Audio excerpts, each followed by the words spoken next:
This is the Situation Room, the only way to start your day.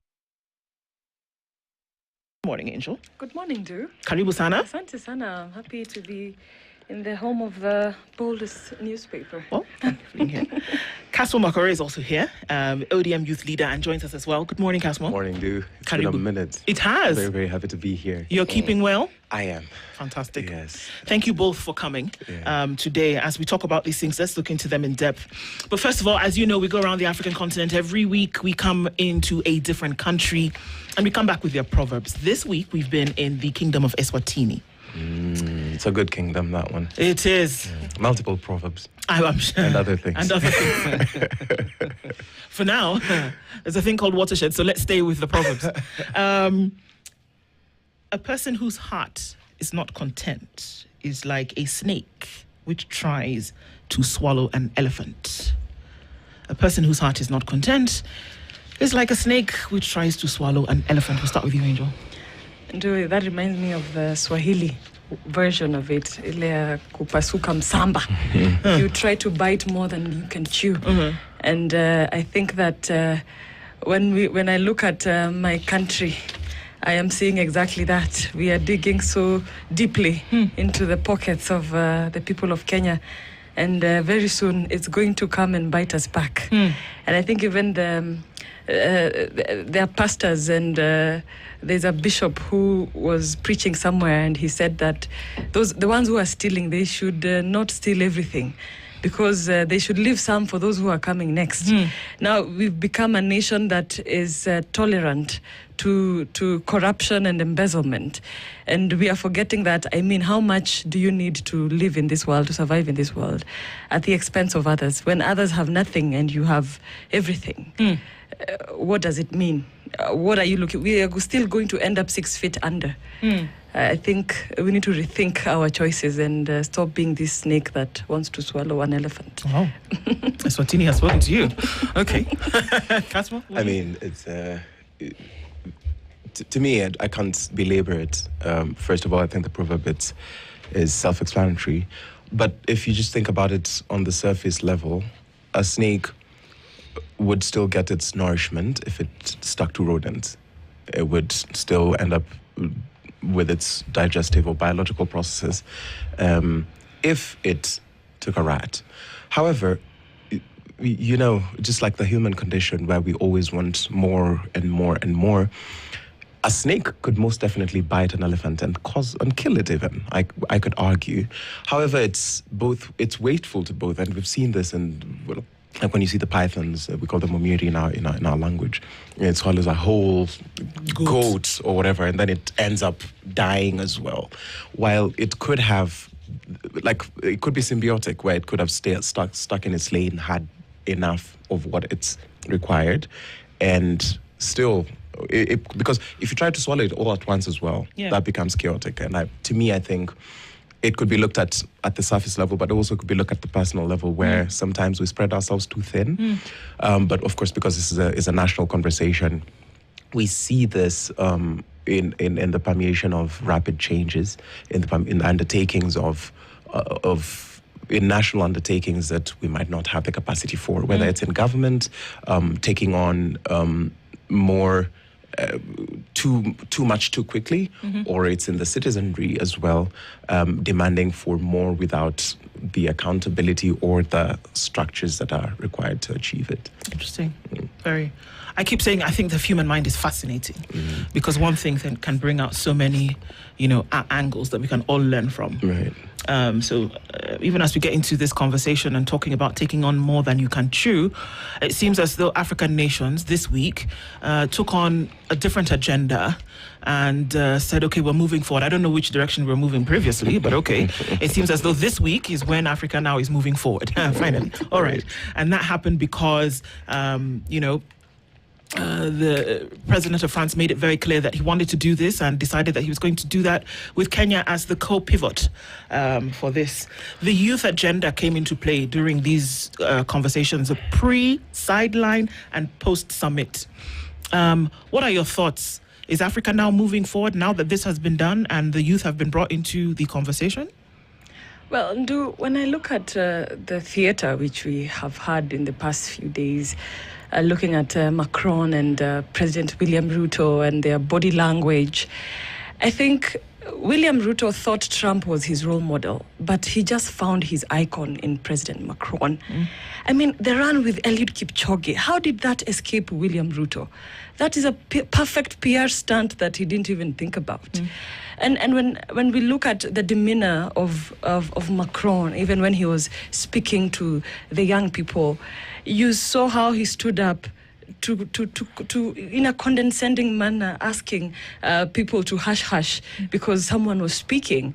And I remember when we were in school, our teachers would, when you make noise in a class, our teachers would ask you to come to the front and say exactly what you were saying at the back. I thought that's what he would have done as a leader, and asked one of the attendees in the forum to come forward and express what it is they were trying to say from the back of the room. And what I saw from Macron is an inspiration for William Ruto, because he is described by the French people as a man who is cold-hearted. He has a personal charm. At the same time, he has an interstellar ego, and he brandishes his presidency as being he likens it to the planet Jupiter, so giving him a Jupiterian ego and bringing him to the fore.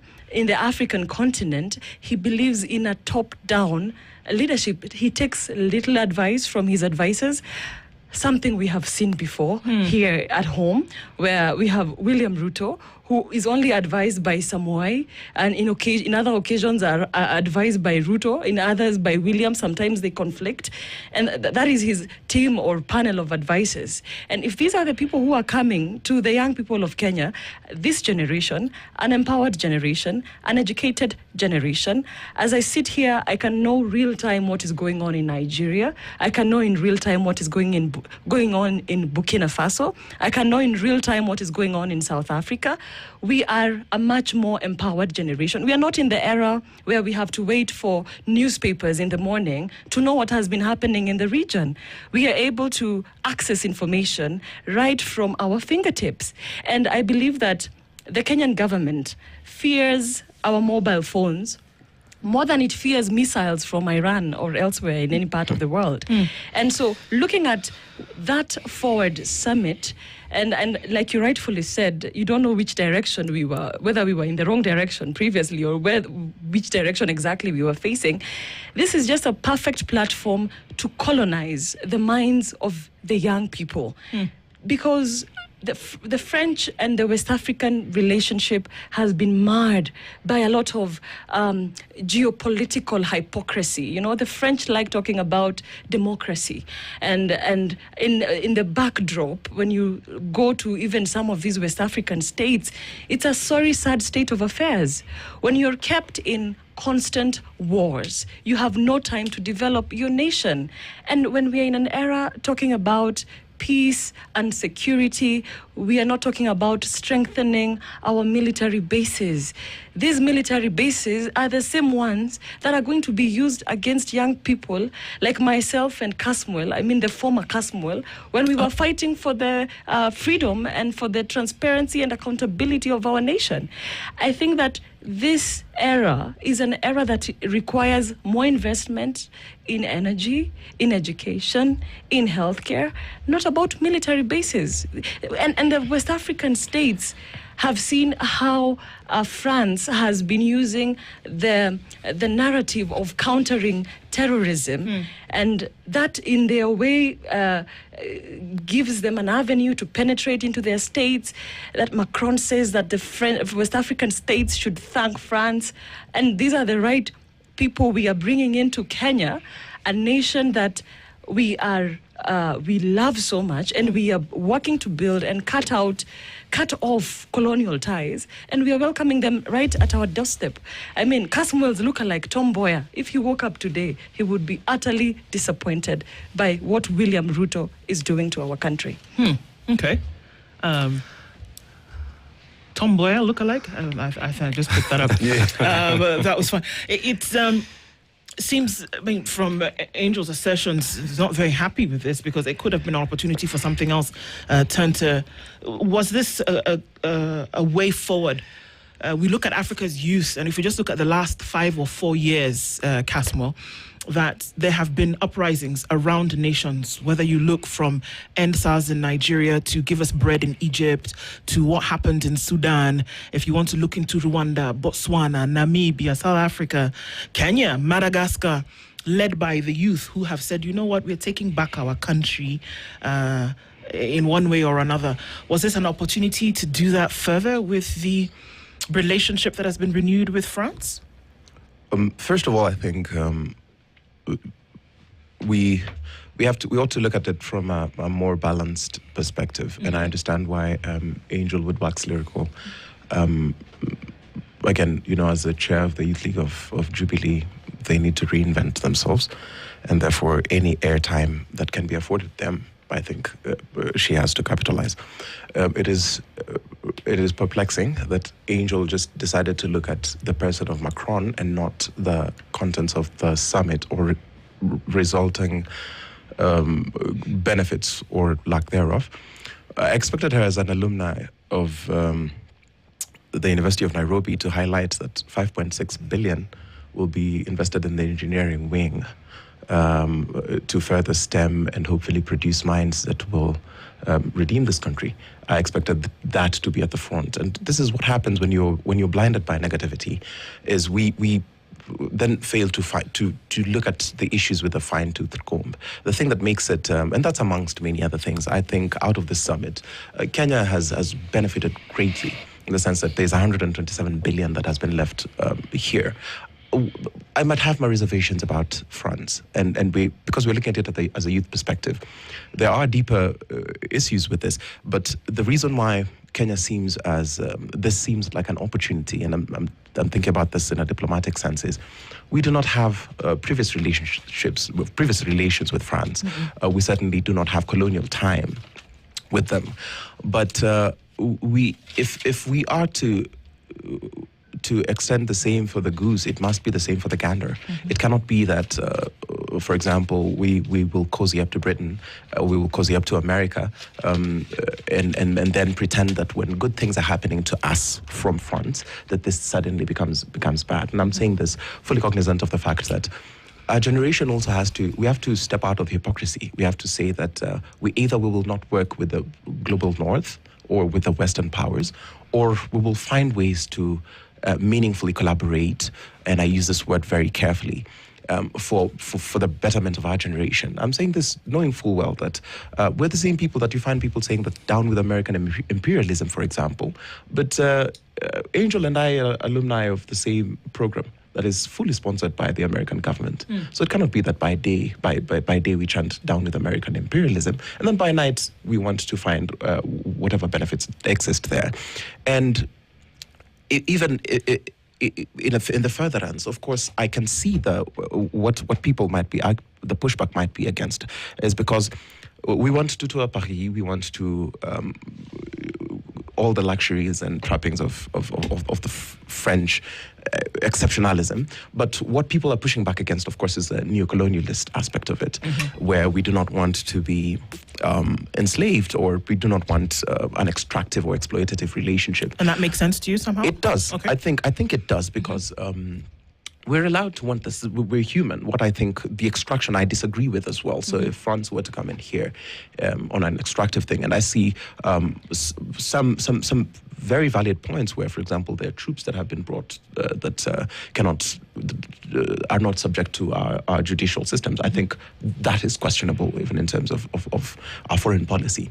But then the port in Mombasa, I think there's about 104 billion going in there. Of course, this could be for whatever interest France has, but we also must ask ourselves, are these necessary things? We must either reject them in totality or accept them wholly and find ways of working together, because we cannot remain in a state of perpetual romanticization of of conflict, for example. Grasa Michelle was here, for crying out loud. I don't think that Angel, for example, is a bigger revolutionary than Grasa Michelle. She's been the first lady of 2 African countries, and her role in the emancipation of our people cannot be overstated. But she was here at the Africa Forward Summit, and her interaction with the young people, she said that it was precious, and she was saying worth. 2, on the and this could be controversial, but I don't see anything wrong that President Macron did when he stood up and told the room to quiet down. First, that's how I know a person who was following or who was invested in the summit, is that if you're here as young people, because remember, it was young people who were speaking about culture, which is something that is rather important to us. If there are people in a room that you have purposefully decided to go into, that you applied to get into, it's either we do away with this whole thing and say that let's just skip to the concert where all of us can be noisy, or let's listen to what's going on, because we cannot be looking for a few clicks and whatever. Again, contextually, the room was very loud and there were several breakout rooms. So I don't see why. If I would do the same, of course, contextually, you'd say whatever it is, but we ought to respect ourselves first before we demand for respect elsewhere. Because if we were silent, I don't think we would have seen this. We would have used this opportunity to further our agenda in a better fashion. But, yeah. Interesting. Same event, different, opinions, as it should be, because again, we come from a different set of, perspectives. Politically, the question is, French is known to be looking for a new home within the continent because they've lost their camp from the west. Now they've come down to the east. And in all rights or manners of them having to do that, as they should, because they're in trade to protect their interest, then there's nothing wrong with them coming to the East African part of the continent. However, the question is, and this, I guess this is what Kenyans are struggling to understand, is that much has been promised, 100-something billion. We still do trade with France, we export maybe, 16 billion, but we import around 30 billion. It's an imbalance, but that is fine. But the ultimate question is, the countries where the French is living or has left are not more developed than Kenya. To the extent we would say we welcome them because we can see what they have done in Burkina Faso, Cote d'Ivoire, and many other places. So why Kenya now? Knowing that, yes, we are the hub of Africa. We know we are trying, as you rightly say, to unshackle ourselves from the colonial systems that have continued to extract and exploit the continent. And if Kenya is seen as forward-looking, hence I guess the name, the Forward Summit, is it the right move for us to make? Are we setting the correct precedent for the rest of the African countries in terms of trying to liberate ourselves economically and also politically? What do you feel about them coming to East Africa, having lost their home in the West African part of the continent? And now they have not left them any better. If I spoke to the youth of the Burkinabes, I'm sure the youth programs that were spelled out 10, 20 years ago have not benefited them, because we would know, as you rightly say, we live in a global village. You can easily tell. We can ask even them now, and they'll tell us. So who is fooling who? I think there were 2 people who are looking for homes in this summit. One, definitely the French are looking for a home from moving from West Africa now to East Africa. And then the other person looking for a home is William Ruto once we chase him out of power in 2027, if he does make it that far. And when you are saying that we have an imbalance of trade between France and Kenya, they are looking to expand the Mombasa port, as my colleague Kasmol here rightly puts it. And from that 100 billion you're talking about, if that port is expanded, it's going to go to 200 million, double, billion. Triple. The number is speculative. And for Kenya, maybe slightly higher. But what are we exactly importing to this nation from France? We are importing, fancy suits, big ties, and heavy perfumes. like my colleague Kasmuel here is a heavy consumer, and I find Britain. that is. Oh, he specified it's British. Point of correction. He's definitely interested in ensuring that Mombasa port is expanded.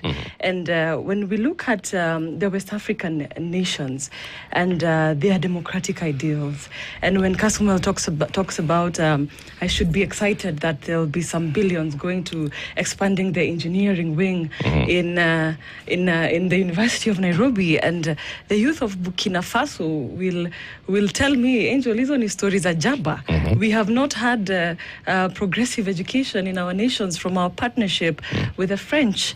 And I think in my earlier years, I worked with the All Africa Students Union, and the headquarters are based in Accra, Ghana, and I worked there for a period of 3 years. So I had the privilege of working in a West African country, that is Ghana, and also touring the West African neighbors of Ghana. And I have been to Benin, I have been to Togo, I have been to Burkina Faso, that area around West Africa, and I have seen it for myself firsthand how dilapidated their capital cities are, even leave alone their villages. Everyone's dream is to work hard, get a visa, and go to Paris. That can be what our nation and our continent is about. And I'd like to apologize to the youth of West Africa on behalf of Kasmuel, because his thinking is wanting. And he does not stand with the ideals of our generation, and it is very sad.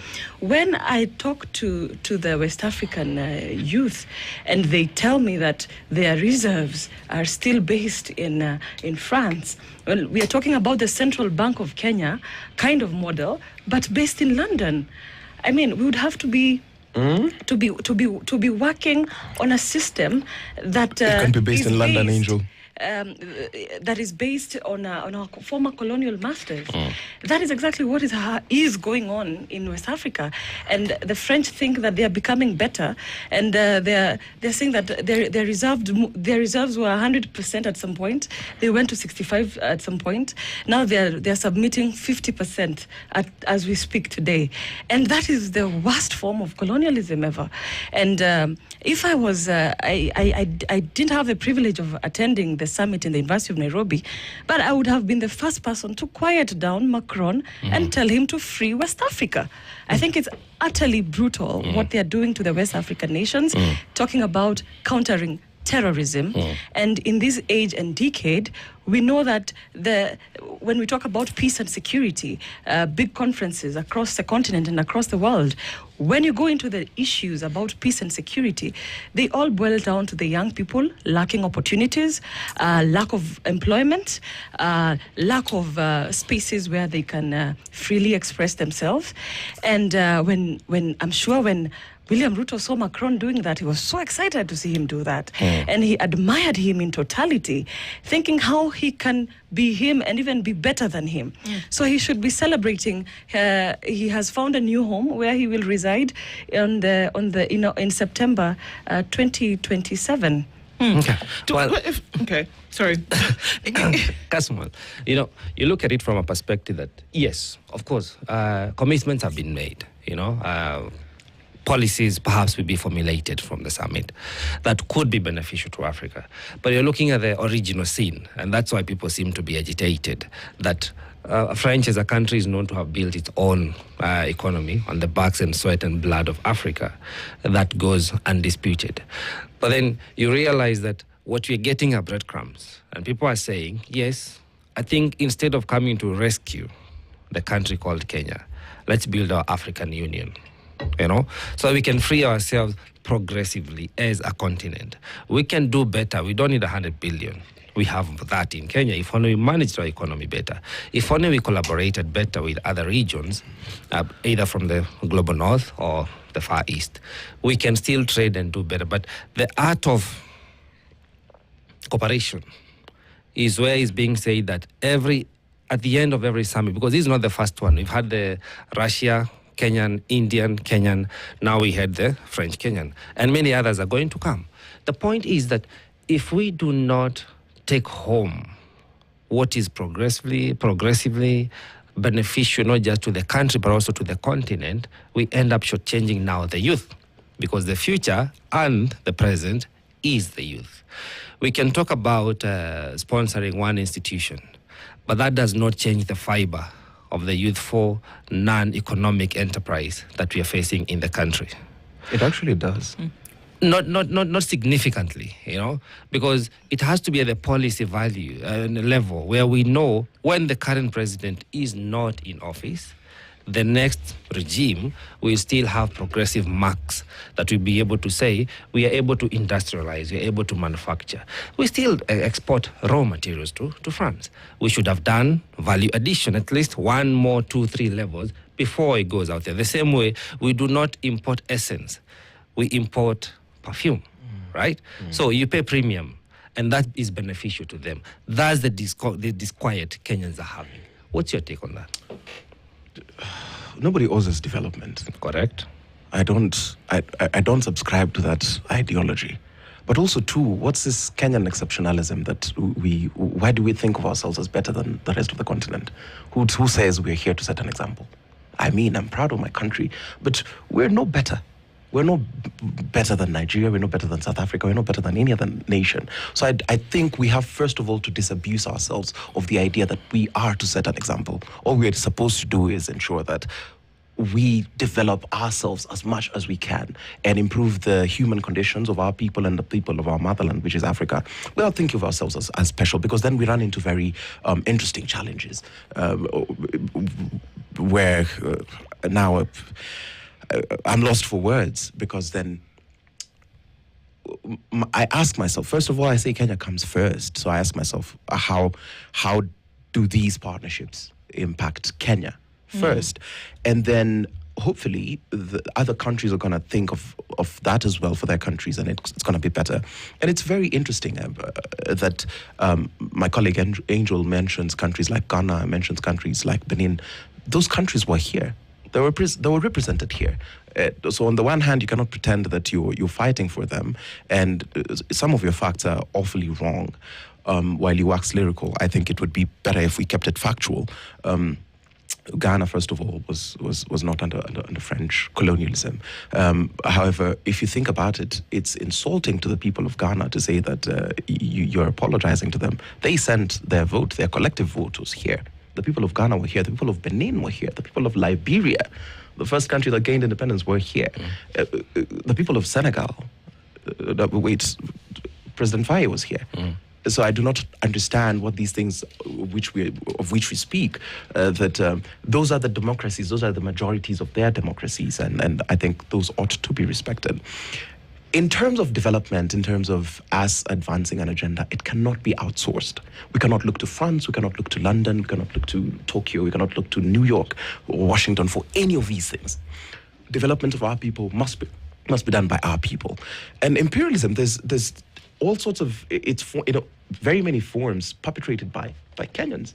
I can say this, that the French have not had a detrimental effect in Kenya as President Kenyatta did.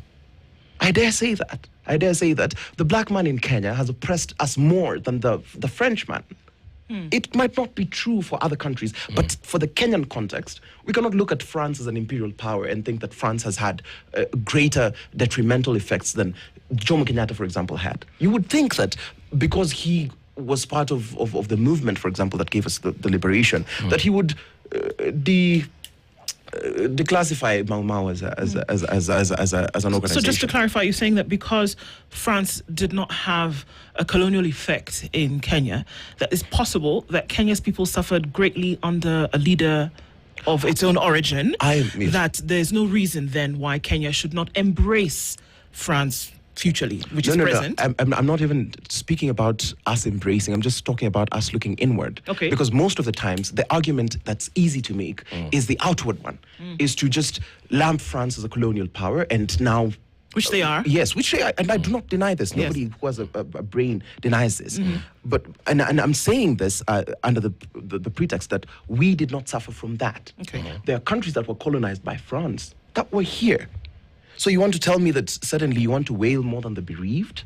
But two, because we have not examined our infrastructure, our own power imbalances here, and I keep on saying this, that Jomo Kenyatta plunged us into this whole situation. The Mau Mau only becomes decriminalized in 2003. despite them fighting for independence. Through our first 2 presidents, we do not fight for that. And then now subsequent governments, the massive looting, it was not orchestrated by France. It was orchestrated by our people. For example, the killings. It's not the French doing the killing. It's the sitting governments here. And so we have to ask ourselves that this development thing, what are we doing as Kenya, first of all, for ourselves? Because you think about Africa as a continent. Our collective debt is maybe $1.6 trillion USD. The amount that is held in our banks through private sector, so I'm talking your African Development Bank, your African Finance Corporation, your Trade Development Bank, Afri-Exim Bank, the pool of money that we have access to there is 4.4 trillion US dollars. If we wanted to pay off all our debts, we could. But I'm not seeing anybody explore that solution. And that solution, we cannot say that the solution has been hampered or hindered by external Western powers. They could contribute, but we could make a conscious decision and say that as Africa, regardless, we will decide that, for example, we'll pay off debt. So Africa can actually solve its development problems on its own. Certainly. If we wanted to. Yes. So then are you giving rise to the argument that then it's not necessary to be buddy-buddy with another nation who's already shown its hand in different parts of the continent? They've shown their hand, let's be honest. And that they've not gone very far off from that hand. If we were to look into what's currently happening with France and its economy and its, its social justice issues here and there, that what they suffer from today, because they do, is not very different from what was happening in the 1940s, 50s, 60s, whereby they were still playing the colonial hand. Now, is it then possible for us to actually agree and say Africa must then focus the youth? And that was a question I was going to ask. What do the youth of the continent want today? The things that keep coming out, are we hearing leadership? Are we hearing economy-facing countries? Are we hearing coming together as African nations and saying, this is what we want? We talk about this 1.3 billion people all the time in just, certain parts of the continent. We talk about development. We talk about an age whereby it is Africa's youth who are pushing economies in different countries. These are the things that people want. I'm hearing you say that these partnerships that people are spending days facing forward Africa, they're not necessary if we look at the potential that Africa has to heal itself from within. I think that partnerships are still necessary, but we have to recalibrate. But they shouldn't be the focus. Yes, we have to recalibrate how we approach them, because how else? I think I would jump on any opportunity to have 30 heads of state on the African continent. First of all, if there are 30 heads of state, I think that should be the primary focus. Led by Africa. Yes. Led by Africa. But in this case, what we saw, and I'm sorry to interrupt you because I want to make that point so that maybe you can answer based on that. Right. That who should lead this conversation? Because it was very clear that Emmanuel Macron said over and over again that this was my idea, and I spoke to President William Ruto and he agreed with me that we now help Africa face forward, but we're using an external party to face forward on what Africa already knows. But is Africa facing forward on its own? That was my first yes, question. Because I'm looking at it, and until we can face that, I think these partnerships ought to be necessary. Now that's the question. Is it France that's going to help Africa face forward? If France is what it takes for us to come together, then let it be France. Is it? I'm saying that it shouldn't be. Okay. But as things stand, it currently is. I haven't seen. We barely could agree on things like the African Union chairman. We were looking for that. We didn't need France to intervene for that. But we, of course, it went to Djibouti or whatever. But it's the first time now we're seeing outside, this transcended the borders. It's transcended ECOWAS, SADC, EAC, and whatnot. If we can find more points of synergy, if we can find more points of connection without external influence, which is proving to be rather difficult for African heads of states. And by extension, why the is African it difficult people. in your assessment, which I agree with, but why is it seemingly so difficult? Yet we have the resources, as you rightly put it. In our reserves, we can clear our debt, ODS and sovereign. But why is it difficult for us to come together for a common cause? We even have an organization, African Union, and all the others, the EAC, the ECOWAS, and we have have all of them. Why is it difficult for us as a continent to come together and rise to the occasion of liberating ourselves? In your opinion? Of course, I would love to give an academic, deep answer. Yeah. But I think simplistically, there are several challenges. First of all, there are cultural challenges, which I don't think are that bad. But it's an ego problem.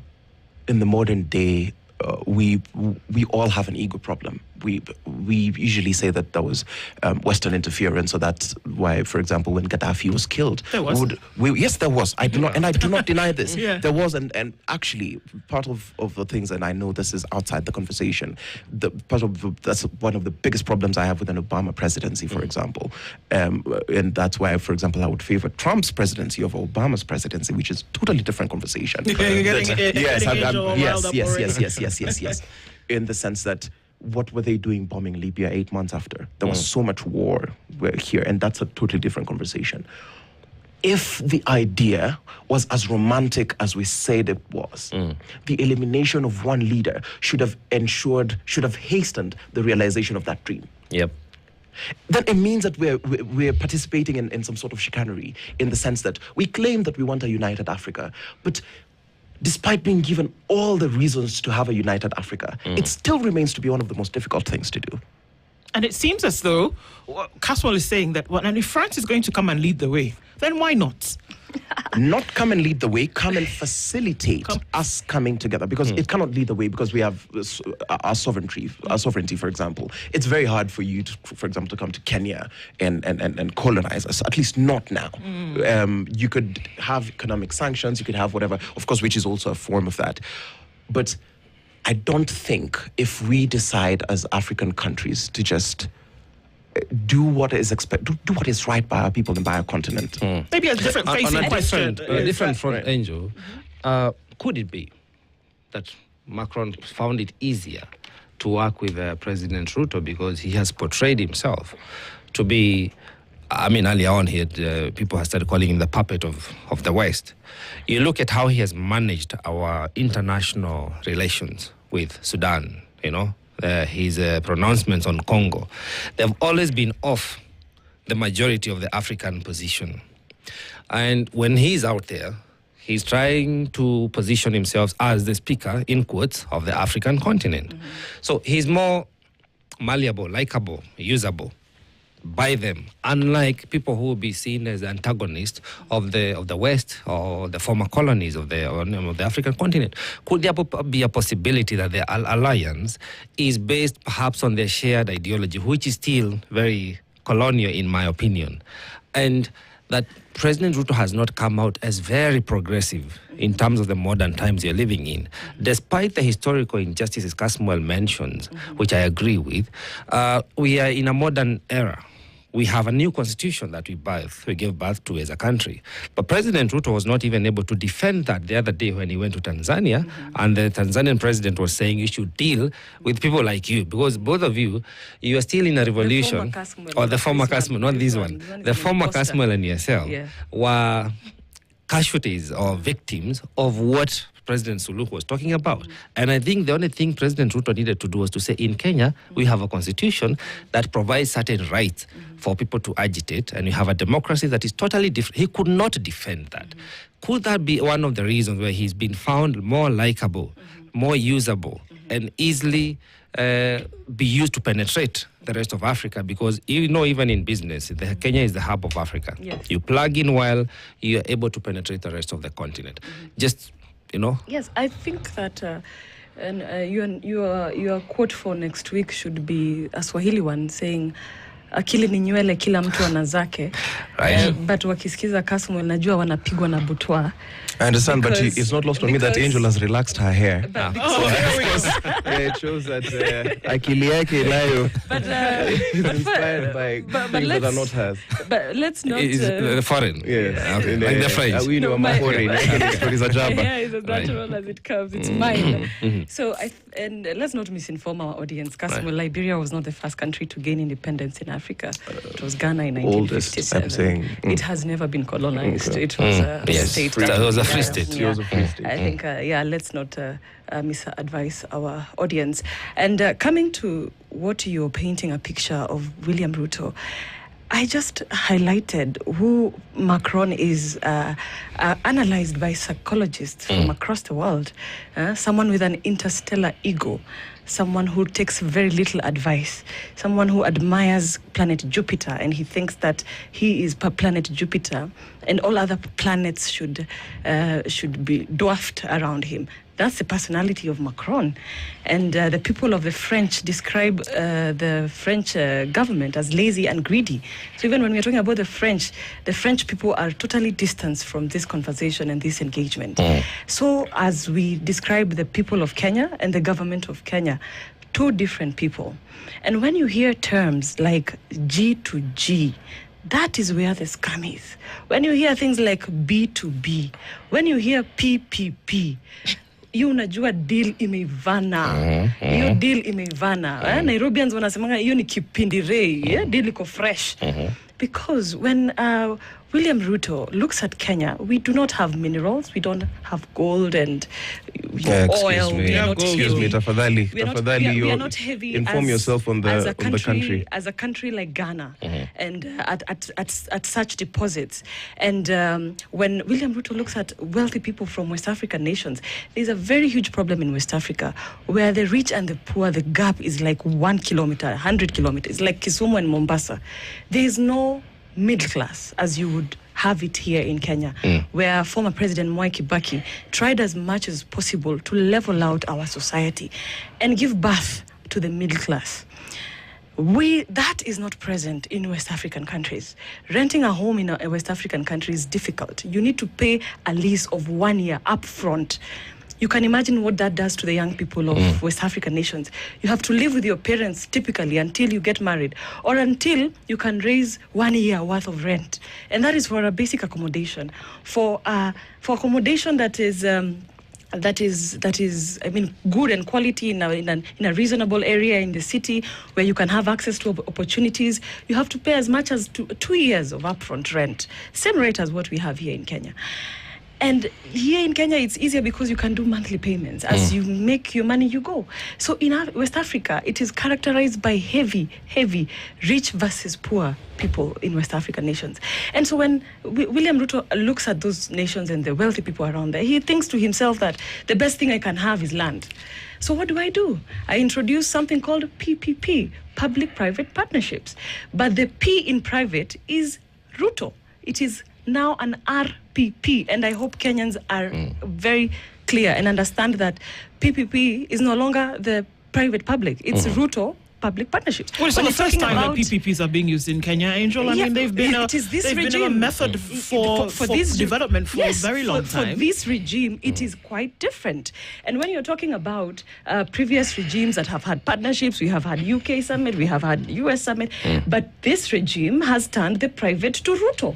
When we're talking about a nuclear plant in Siaya, that nuclear plant, the private person that is going to conduct that engagement is Ruto. We saw that with Chan and the insurance scheme that you published on the front page of the Standard. And you said that the reinsurance company that was insuring the tournament was a private individual who had only been registered as a business for 40 days. And they transacted millions of shillings from the Kenyan from the Kenyan government. The private in PPP stands for Ruto. Okay, allow me to ask.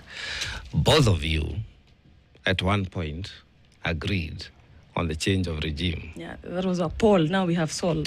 Okay. Now, we are 62, 63 weeks away from the D-Day. Also, Macron is going home, I think, next year, thereabout, if I'm not wrong. Yeah. And also we have our outgoing president, William Ruto. And many other countries will be voting, just like they've been voting. We saw the re-election of our friend Yoweri Kaguta Museveni the 7th time.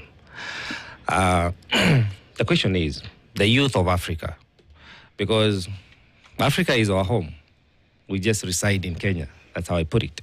the youth of Africa need to redefine their own forward summit. How do we craft the democracies that you're going to live in and with for the next 20, 30, 40 years? Because the freedom came in the 60s. Then the democratic space came in the 90s, you know? But here we are. I'm sure we all agree we need economic liberation. That's the revolution we are in as a country, as a continent. It's taking different shapes and forms and different pace depending on the country. Namibia has led with trying to deal with their debts. You know, Mozambique, everybody is there trying to deal with their tuna bond. And everybody else is coming up and saying, you know, you saw the west part of the continent, ejecting the French, as you're saying. There's been discourse. Across the continent, we have so many conflict areas, but the people who continue to suffer are the youthful, the young, and also our resources continue to be plundered and exploited. So at what point are we going to converge and have our own youth summit, not necessarily physically, but ideologically, such that when we call for change of regime, it is a principle, issue, policy-based and driven conversation. We can disagree and agree to agree at the same time. But at what point are we going to converge ideologically and say, it's not about the party that you belong to. It's not about the crumbs you get from the political formation you're in, but it's about realizing that if we do not secure our future now, we are guaranteeing ourselves to be exploited, extracted for the next 20, 10, 40 years. I think when you speak like that, you speak to the converted. Looking at the TIFA polls that were released yesterday, and 76% of disapproval going to William Ruto is a disapproval rating that has never been seen before. And when we are even talking about Jomo Kenyatta, as Kasmuel mentions it, that former generation, I like to applaud him for what he did to Kenya in the years gearing towards 1963. I have been to Southern African countries and I have seen the scars of apartheid, and you will see the colorism, the colored, the blacks, the whites, and those scars are still there amongst the African people of Southern Africa. When a South African parliament sits, first of all, they discuss who is black, who is white, and who is colored before they talk about education, before they talk about healthcare, before they talk about national security. They talk about the colors of their skin. We have the privilege as a Kenyan nation not to have such conversations in our parliament. When we debate on other issues, but not about color and race. And when we talk about countries who visited and who came from West African nations, and Kasmuel mentions them, they came out of courtesy of William Ruto. It is like if Kasmuel today invited me to his graduation or for his wedding, if he's getting married soon. God forbid. Then I will go. I'll go and support him. Not because out of courtesy. Out of courtesy as a member of my generation, I'll go, but not because I believe in his ideology. The West African presidents who came here came because they are bosom buddies with William Ruto. If Samia Suluhu is seen around William Ruto, you know, the government of Kenya and the government of Tanzania, G to G is an aspect of gangster to gangster.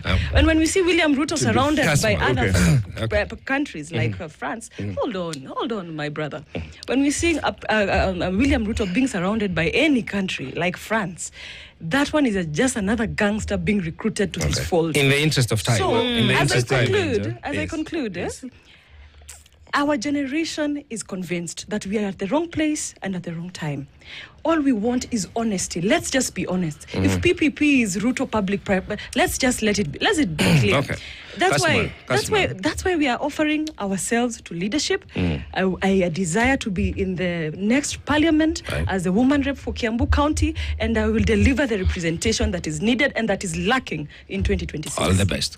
I think is the youth ready? We are ready, but part of what I decided to do is I will not be a gentleman any longer about mudslinging. A person like Angel, you would think that she's offering ideological pushback. She is not. Angel and her ilk are deeply tribal people, and I'm willing to prove this in the sense that this ideological awakening that they've had, you did not see Angel protest against President Uhuru. She was a student leader at the University of Nairobi when the Kianjokoma twins were killed. She was a member of Jubilee Party. It is not lost on me that Angel is currently trying to sell us Jubilee back, which plundered this country for 10 years. The greatest tax debt burden that Kenya, the debt exposure, was undertaken by Uhuru Kenyatta. The presidential candidate that Angel is floating to us was in charge of interior when bodies were showing up in Rivayala. That's the kind of person that Angel is. So this pushback that you're seeing, you did not see Angel protest when America was here, when Obama came here for the US-Africa partnerships. You didn't see that, despite the fact that we have all sorts of reservations. She was a student leader at the time. In fact, they were begging for the president to come to their school, to the point where President Uhuru, they were bosom buddies. Let me finish. You and Babu at the time, when Babu was writing the letters, I will not take advantage. You let me Okay, speak so what first. we will do is that we will finish. speak. Yes, let me finish. Let me finish my point, because I was silent when you were you're finishing your point. She's trying to sell us an administration. They're telling us that it's a change of regime, despite the fact that all this police brutality was happening. She was silent. This red that she's wearing is the color of blood. Yes, the bloggers were still getting lost in their government. The government they're trying to sell us to us again. Now she is mad that I am excited that roads are going to a certain place in this place. She is mad that suddenly, despite the fact that we offered a premier statesman. And remember, I have always said that I think Raila Odinga was the leader this country deserved. Consistently, we were mocked for that. Cambridge Analytica was used to prop their government. Cambridge Analytica spread an anti-Raila rhetoric, which is one of the biggest breaches we've had by her government. Talking about France, the Panama Papers don't list anyone but her party leader.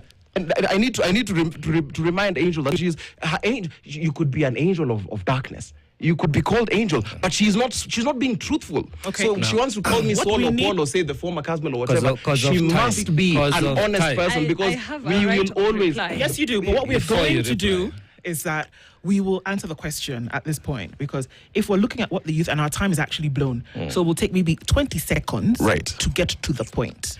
Okay, we are ready, but we have to get past the petty mudslaying and look at what our countries need.